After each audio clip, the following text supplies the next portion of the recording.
Oh, hi everyone, and welcome to this Call of Cthulhu character creation tutorial using dollshouse.org. I'll put a link in the description. We are going to be creating a character today for Call of Cthulhu. Now, do I understand the rules of Call of Cthulhu? No! Have I created all of my characters here? Yes. It will get you a character created and ready to play. It's very easy and very quick. Now, your keeper, which is the term for the dungeon master in Call of Cthulhu, will tell you what kind of characters to roll, whether you should create a pulp hero or a Cthulhu investigator. For this, we're going to make a 7th edition character. We've got the choices of point buy method or dice roll. We're going to go point by because we know what kind of character we want to make. The kind of character that I want to make today is kind of like James Jonas from the Spider-Man universe, okay? So sort of an editor with a bit of sway and older gentleman, all that sort of thing. First of all, I'm just putting everything up to 40 to give us a nice level playing field. In Call of Cthulhu, you want to roll below your score to succeed. So if we were rolling against a 40, we'd have a 40% chance of succeeding, okay? So now, what does James Jonas have? I reckon he has intelligence. He's in a job that requires him to be intelligent. With that, there's going to be some education. You don't become an editor without having some things. And obviously, he's one of the best editors in the business, so that's all good there. Power, he has a whole ton of power. All the power, so much. I reckon he's a little bit bigger than the average person, and I reckon he's got some con there and a little bit of strength. He also takes care of his appearance, right? In fact, I think he takes care of his appearance more than he has strength. So let's take his appearance all the way up. What else do we have on this screen? Optional experience investigator packages. Your keeper will tell you whether to tick yes here. We're going to leave it as no. Also, game era and skills cap options. Again, your keeper will tell you if you need to click on any of these. We're going to just assume this is for a classic 1920s game.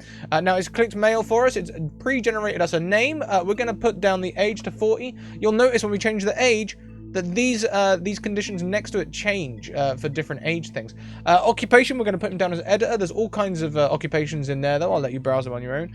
We need to put in his residence as well. We're going to say he lives in New York and that he was born in Boston. And we're going to save and continue on to the next page. Now, because of his age, we need to make some characteristic deductions, okay? So they may have started like that, but now they've got a little bit older. They don't have these skills anymore. So we're going to say that their con has waned in their older years, and they're more likely to get sick. Process updates. As an editor, we get to choose some skills. So we're going to choose Fast Talk and Intimidate because those match the James Jonas character. We're also going to say that he was an ex-reporter, so he probably has some skill in disguise, you know, pretending to be someone he's not so that he can get into maybe restricted access areas. Once we've done that, we can then assign our points for our editor job, okay? So this is the points that they get from their work. He's one of the best editors around, so we're going to put his credit rating to the top. Accounting, I reckon he can talk to his accountants, and I reckon he has a memory for what goes on, what articles he's published in the past. Own language, English, and we're going to max cap that out at 75% because you don't become chief editor by making spelling mistakes. Psychology, we're going to leave that as a 10 because even though he could spot a lot of weird things, he didn't catch that Peter Parker was Spider-Man, even though they're in the same room a lot. He is suspicious, though. He sees things even when they're not there, so we're going to put the spot hidden way up. Also, fast talk, all the way up, and intimidate all the way up. We still have some points left, so we'll increase Fast Talk and Intimidate to the max, and we'll also put the rest of the points in Disguise, okay? So now our point allocation over here is 0. Once our point allocation is 0, we can press Save and go on to our hobbies and personal interests. Again, you can see the pool here, how many points we've got and how many we want to use. Now, I see James is having a car, so we'll put him up there on driving. We'll say that he's got a 45% chance of succeeding at a normal driving test. We'll also say because he's got a car that he's pretty good at riding a vehicle. You know, I think those two come in hand in hand. I think he also looks after himself a little bit. He's still got his strength and stuff. So we're going to put his track up some. We'll also say that he swims regularly and maybe that he throws some too. Now, we've got some points left. We've got 5 points left. We can put them anywhere we like. Maybe, just maybe, he likes to defend himself. Maybe he's got a handgun. I can sort of see him as a person who might wield a handgun. Once our balance is 0, we can press save, and that's our character created. Okay, it's as simple as that. You can do some more stuff here with portraits and backstory and stuff, but that's the basics of it. Now we're going to click on Basic AutoCalc Character Sheet to generate ourselves a PDF. We'll open that here, and now we have a PDF that we can use to play Call of Cthulhu with our friends. It has everything.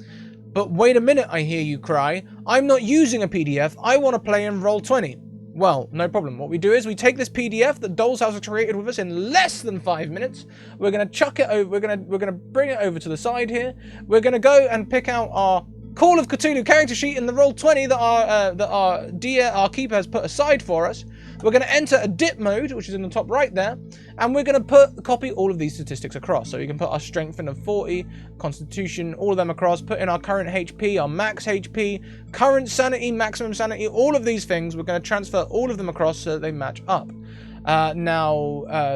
You can also do the same with all the skills down here. Let's try putting swim, for example. We know that we gave our version of this character 40 in swim, so we'll update that to 40. We'll turn off a dip mode. We'll go and click on swim. Now it should say up here in the dice roller that we've got rolling swim, which is a type of skill. It's a regular difficulty thing, and we're going to roll it. And we may just find that we have succeeded at swimming. A regular success at swimming. So there we go. We did it. We made a character. Have fun playing Call of Cthulhu with your friends. If you want to know more about Call of Cthulhu in Roll20, I recommend Laugh Love Lindy's video, which Roll20 released just this week. But until next time, everyone, keep on evoking emotions, and we'll see you later on. Bye!